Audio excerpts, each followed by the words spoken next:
नमस्कार, मैं एडवोकेट नितेश गौड़ अपने YouTube चैनल लीगल राइट्स में आप सभी का स्वागत करता हूं। आज इस वीडियो में हम बात करने वाले हैं कि स्टे ऑर्डर क्या होता है और इसको करने के लिए क्या क्या नियम व शर्तें होती हैं। दोस्तों, वीडियो को शुरू करने से पहले आपसे रिक्वेस्ट है कि अगर आपने अभी तक हमारे YouTube चैनल लीगल राइट्स को सब्सक्राइब नहीं किया है तो सब्सक्राइब बटन पर क्लिक करके चैनल को सब्सक्राइब जरूर कर लें और साथ ही बेल आइकन भी जरूर दबा लें ताकि लॉ से रिलेटेड मिलने वाली सारी इंफॉर्मेटिव वीडियो आपको सबसे पहले मिल सके। तो चलिए वीडियो को शुरू करते हैं। दोस्तों, जब भी कोई विरोधी पक्षकार हमारे हितों के प्रतिकूल कोई काम करना चाहता है और हम उसे रोकने का प्रयास करते हैं तो हमारे दिमाग में सबसे पहले यही सवाल आता है कि हम उस पर कोर्ट से स्टे ऑर्डर ले लें। स्टे ऑर्डर को हम 4 पार्ट में समझने का प्रयास करेंगे। पहला, स्टे ऑर्डर क्या होता है। दूसरा, स्टे ऑर्डर मिलता कैसे है। और तीसरा, स्टे ऑर्डर मिलने में कितना समय लगता है। और चौथा, सबसे जरूरी कि अगर स्टे ऑर्डर हो गया और कोई पक्षकार स्टे ऑर्डर की पालना नहीं करता है तो क्या कानूनी कार्रवाई हो सकती है। स्टे ऑर्डर के लिए ये 4 पॉइंट सबसे ज्यादा इंपॉर्टेंट हैं, इसलिए वीडियो को बीच में स्किप करके मत जाइएगा, वीडियो को लास्ट तक जरूर देखिएगा। पहला पॉइंट, स्टे ऑर्डर होता क्या है। यदि आपका कोई भी विरोधी पक्षकार आपके हितों के विपरीत कार्य करने का प्रयास करता है और यदि आप उसे कानूनी तौर पर रोकना चाहते हैं तो आपके द्वारा एक एप्लीकेशन कोर्ट में पेश की जाती है और कोर्ट से निवेदन किया जाता है कि विरोधी पक्षकार को ऐसा करने से रोकने के लिए स्टे ऑर्डर जारी किया जाए।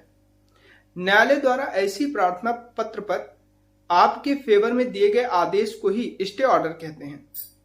स्टे ऑर्डर के लिए प्रार्थना पत्र किसी भी केस में पेश किया जा सकता है और उस कार्य को रोकने के लिए कोर्ट द्वारा स्टे ऑर्डर जारी किया जा सकता है। जैसे किसी निर्माण को रोकने के लिए, किसी जमीन पर किसी पक्षकार को कब्जा करने से रोकने के लिए, किसी निर्माणाधीन मकान दुकान को तोड़ने से रोकने के लिए, किसी संपत्ति में प्रवेश करने से रोकने के लिए या अवैध तरीके से हो रहे विवाह को रोकने के लिए भी स्टे ऑर्डर जारी किया जा सकता है।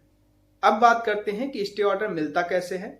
जहां कोई वाद 2 पक्षकारों के बीच पहले से चल रहा है या किसी विवाद के संबंध में कोई नया वाद पेश किया जाता है और उस वाद की विषय वस्तु के संबंध में परिस्थितियां ऐसी हैं कि अगर विरोधी पक्षकार को स्टे ऑर्डर के माध्यम से रोका नहीं गया तो वह उसकी स्थिति ही बदल देगा और फिर वाद पेश किए जाने का कोई औचित्य नहीं रह जाएगा। तो ऐसे वाद के साथ स्टे ऑर्डर प्राप्त करने के लिए सीपीसी के आदेश 39 नियम 1 और 2 के अंतर्गत प्रार्थना पत्र पेश किया जाता है। उस प्रार्थना पत्र में ही कोर्ट से निवेदन किया जाता है कि जब तक उस वाद या कार्यवाही का निस्तारण नहीं हो जाता तब तक वाद के विषय वस्तु के बारे में स्टे ऑर्डर जारी किया जाए। ऐसे प्रार्थना पत्र पर सामान्यतः कोर्ट के द्वारा दोनों पक्षकारों को सुनने के बाद ही स्टे ऑर्डर जारी किया जाता है।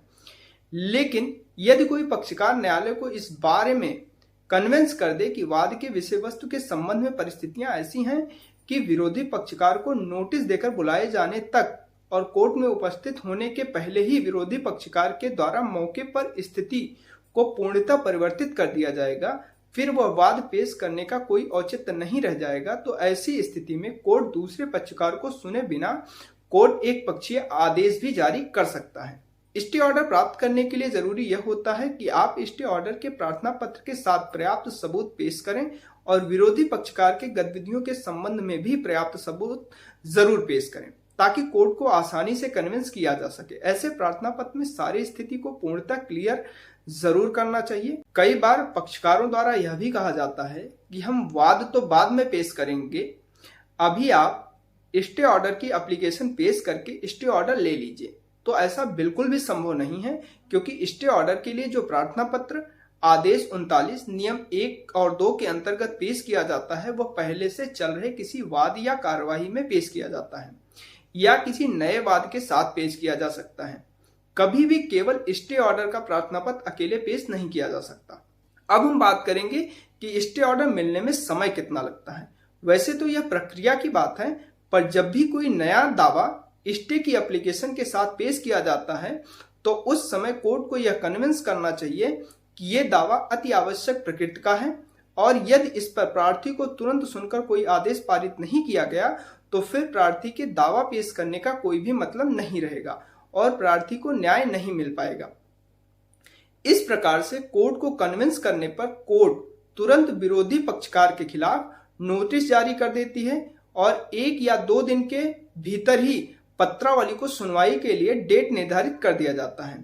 उस सुनवाई की तिथि पर यदि विरोधी पक्षकार उपस्थित होकर अपना जवाब पेश कर देता है तो कोर्ट के द्वारा मेरिट पर स्टे की एप्लीकेशन को सुना जाता है और अपने विवेक के अनुसार उस पर आदेश पारित किया जाता है।